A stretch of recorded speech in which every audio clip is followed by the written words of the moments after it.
So you were, in fact, the first person to break the whole Epstein story, and you did it way back when. There had been a number of articles about him molesting children. There was a grand jury that found that he hadn't molested a single child. And that was in 2006, I believe. I went down there in 2012 and I acquired his little black book. And then I started calling victims in the black book.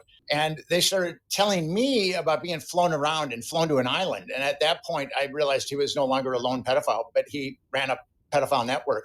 So I took it back to New York. I took the black book back to New York City, and I live in the mecca of publishing. I thought for sure somebody would touch it. And of course, nobody did. And then in 2015, I hooked up with John Cook at Gawker, and we published both the black book. And by that time, I had flight logs too. So I was the first guy to publish the black book and the flight logs, which I think was a quantum leap in our understanding of Epstein. I wasn't the first guy to report about him, but I think I contributed quite a bit by publishing the black book and the flight logs.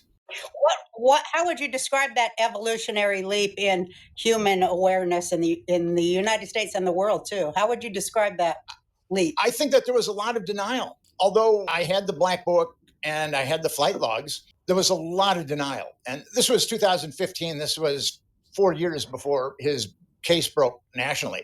And I'd written another book about a similar type of network called the Franklin Scandal. And there was a lot of skepticism around the Franklin Scandal. And with Epstein, I found the same skepticism. I would talk to editors or publishers, and it was like I could see the wheels turning in their brain. They would think to themselves, this is really a horrible story. I should help Nick Bryant expose this. Or I can just write Nick Bryant off as crazy and have a nice meal with my family tonight.